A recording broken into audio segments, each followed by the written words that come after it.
Fortnite storyline has officially restarted with a brand new island, villain, and the return of the Seven. All of this revolves around the Zero Shard, which is floating on our map, and it's attracted a lot of attention. But how did this shard get here? What happened to the actual 0 point, and why is the Seven back on the island? Let's explain the Fortnite Chapter 7 storyline. We have to take things back to Chapter 3, when the last reality and Herald used Chrome to melt the entire island. That included most of the Seven, and we had almost no options. The 0 point was about to fall into their hands, and our heroes were defeated. Only the Paradigm was left, and with the island destroyed, the 0 point was unprotected, so she had one final idea up her sleeve. Using her knowledge, she began to do something named Zero Fusion, piecing together a brand new island from multiple realities and holding off the last reality. But this meant she risked her own life to save everyone and went missing without a trace. On the new island, the 0 point, now encased in a ball of steel, became petrified. It was still suffering from the previous events and was becoming unstable after Zero Fusion. Without being controlled by the imagined order or the expertise of the Seven, there was nothing we could do. At some point, even Dr. Sloan made an appearance, interested in what had happened, and like every season before, having the 0 point out in the open was causing tons of villains to try and take it for themselves. Like Kato Thorne, a time-traveling collector obsessed with history. After he came to the island, an opportunity to go back in time and fix everything appeared. We destroyed Kato, stole his time machine, and used it to rewind back to a simpler time, before the Seven were defeated and things had gotten out of hand. Except, in this alternate timeline we had gone back to, things were different. The end event didn't just reset the island, it reset the 0 point, shattering the orb into thousands of pieces and basically rebooting the storyline with a single big bang. A new omniverse of realities have been created, all linked with each other, and the 0 point was no more. Its power had been scattered across the universe in pieces, and one of these had landed in Reality 783, our new home. As it crashed onto the island, it reactivated ancient portals, awakening an entire spirit realm of demons invested in tracking down this power.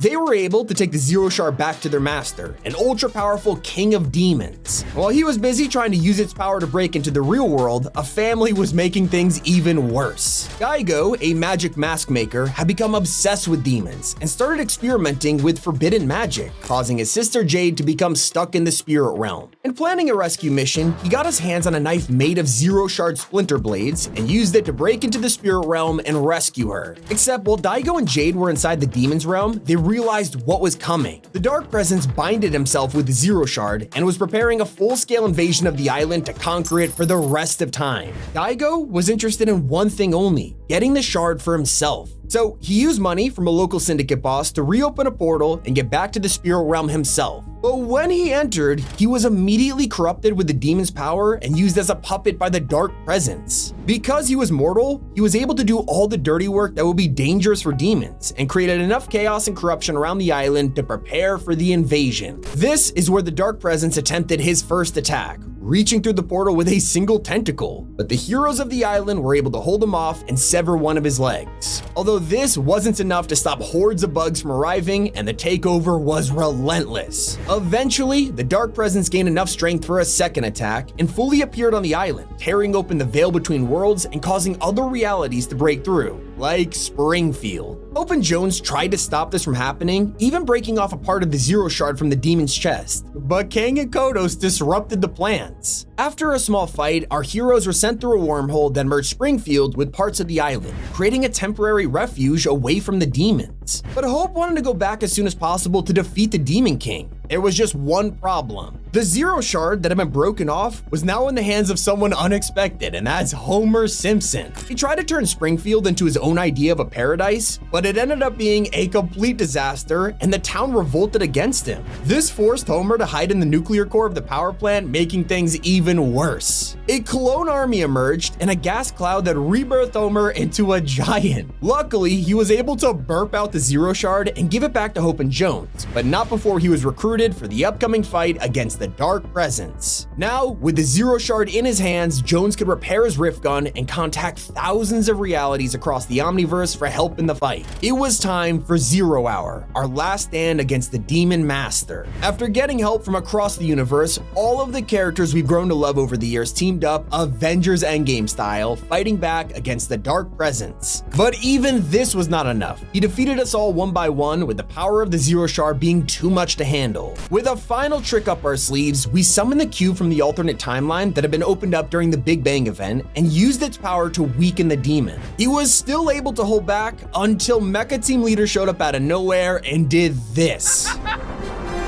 piloting that?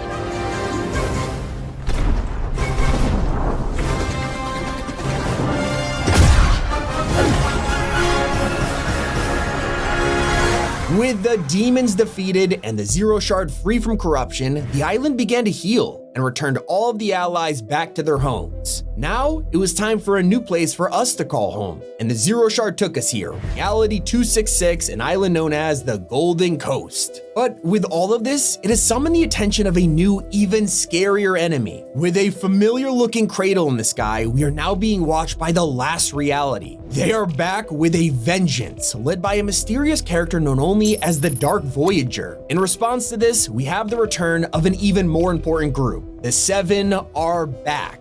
Right now on the island, if you talk to Hope, she explains how we got here, stating that we left the old island in the hands of the Spirit siblings, and it officially means the demon storyline is wrapped up for good. After the Voyager's cradle destroyed the battle bus, the 0 Point needed to keep the natural protection intact, kicking in its defense mechanisms and creating a wall of water to surf on. That's kind of what happened in Chapter 2. So when I say the loop, you might think it was destroyed when the Imagined Order lost the war in Chapter 3. Well, that was the loop under their control, one that had been manipulated to create Geno's perfect society and force people to battle to the death. Right now, the one on the island is the 0 Point's natural version, which helps hide it from outsiders. It's the reason the storm exists in the first place. During the event, we also got a small documentary recapping the story of the 0 Point and the Seven, and this confirms that we're in a new phase of the storyline that goes back to the old ways with our classic characters. Sadly, most of the Seven are still missing, and the Imagined is confirmed dead after she threw her father Geno into the 0 Point back in Chapter 3. But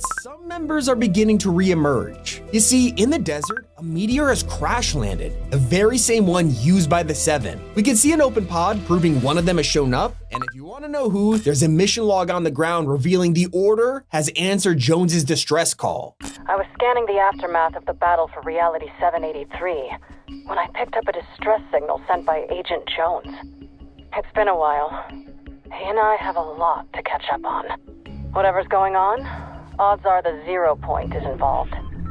Initial scans show this place has an intense concentration of 0 Point energies. And she's right. Over in the center of the map, you can find the shard that crashed down onto the island all those years ago. It is only one of the many shards currently hiding on the island, and right now it's being used to power some kind of particle accelerator owned by InnoLoop Labs. Our biggest problem is that someone else has their eyes on it. The Dark Voyager in his cradle had spent the first weeks of the season watching us from a distance, until we repaired the battle bus ourselves. Immediately afterwards, he went into hiding, and this is where things get extra mysterious. Inside of InnoLoop Labs, there's a holo table, and by talking to it, you will get a directive from the Dark Voyager himself. You could either choose to prove yourself to him and join his side, or lie and work as a double agent. Either way, he gives you tasks to prove your loyalty, including interrogating people about the rest of the 0 Point shards. When you do this, you'll hear all kinds of information, like when Hope admits they are a mystery even to us, and Jones is a little less generous with the info, saying, "You think I don't know who you've been talking to? Let's just say, I know a lot more about the shards than you, and it's gonna stay that way." Whether he's bluffing or not, we don't know. Dark Voyager also asks us to hunt down signs of the Seven, which of course is that crash meteor in the desert. But even though he knows all about the Order and her return, she's also investigating him at the very same time and his connection to InnoLoop Labs.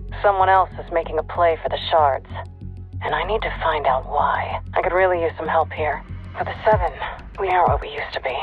I miss my sister most of all. This tech company's headquarters should contain all the necessary components to execute my plan. Have to be careful though. The place is crawling with thugs working for the Dark Voyager. Based on that ship of his, he's connected to the last reality. But something feels off.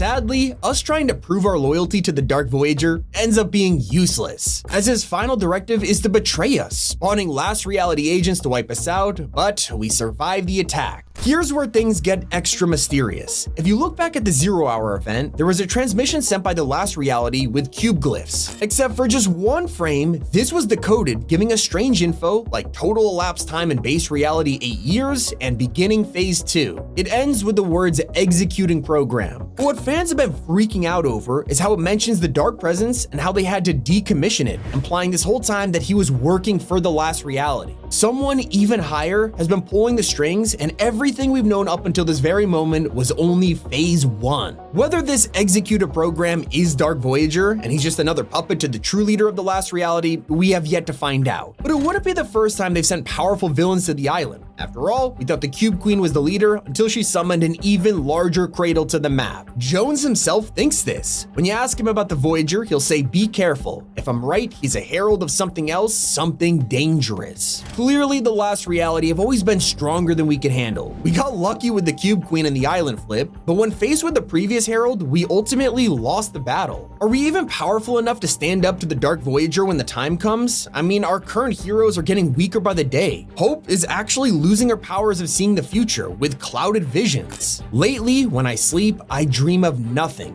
Thinks it might have something to do with the presence of the shards. Luckily, we've also got Jones helping us figure out what's going on. And when you talk to him, he looks back on the time when the Herald chromed the island, admitting he ran away and lost his chance for vengeance. But he promises that won't happen again. And both him and Hope are now hunting for the rest of the shards before the last reality could get to it. It's just the Dark Voyager is onto us, and the Order seems to experience this danger firsthand. I've got a lock on one of the pieces I need. Once I'm able to send the signal, then my old friend should... Wait, that looks like a boarding mission. Jones, if you receive this message, I need you to... It looks like the Voyager has his hands in every slice of this island's pie. He's controlling everything right now, and he might be behind all of the mysterious companies on the island. Over at Classified Canyon, this Area 51 style base is clearly not abandoned. And while we have no idea who owns this, we do know that Human Bill managed to escape while being studied. The ship is still in the depths of this place, seemingly being test piloted, but we have no idea who is interested in aliens and why they built a whole base to investigate them. In fact, if you explore the area, you'll find signs talking about how there's nothing to see here and showing a single large eye, and it is watching. Maybe this base isn't investigating generic aliens, but a specific faction. There have also been theories that with this base being called 7, it could be related to the very same place the Origin was held as a prisoner, with his suit also showing the number 7. Could we actually be looking at an old base built by the Imagined Order? It's all a total mystery right now. What we do know is that the Order isn't the only member of the 7 who will be showing up. Leakers have revealed that weapons belonging to the Foundation are set to return, and if you look at this original teaser for Chapter 7, you can also spot his name being written out by the bride, confirming he will be showing up. You can even approach Jones as him and get yet another hint of his impending return. But a lot of the storyline's attention is going to be on this place, InnoLoop Labs. On the surface, this is a simple tech company that builds transportation around the map, but clearly they are deeply connected to the Dark Voyager. Not only is he hovering over the place as we speak, but they're using the Zero Shard to power their mysterious particle accelerator, and we have no idea what it's being used for outside of the InnoLoop tunnels. It's also very interesting that they've used the name Innovation Loop. With how important the actual loop is to the 0 Point's protection, it's just very possible the main goal of the particle accelerator is to take control of the loop for themselves, and with the storm being tampered with and transformed into shapes, this seriously seems to be the case. The Voyager's holo table, which gave us directives, was located in the InnoLoop Labs, and in one of the rooms, you can find paintings all related to the last reality. Not only that, but one of our new characters, Corina, actually hacked into their servers and found a ton of redacted files, including mentions of the 0 Point and the 7. There is something deeply shady about these guys, and yet they're not even the ones with the suspicious name. That award belongs to Sus Studios. Yeah, even the movie studio could be involved in this grand conspiracy. I mean, their name alone implies there's something off about them, but it goes even deeper when you look at their movie sets. Most of them are related to the horror movie they're shooting in the desert, but one is this control panel. If you compare it to exactly where the Dark Voyager is standing in the key art, you can see that it's a direct copy of his actual cube cradle panel. Whether he's standing in the movie set here, or Sus Studios have somehow recreated his cradle, it implies a direct connection between them. Add that on top top of the fact they painted a whole desert to be 0-point theme shows these guys know way more than they let on. Keep an eye on them for sure, because they could be using the movie sets as a front to dig and search for the Zero Shards. And that is the Fortnite Chapter 7 storyline explained so far.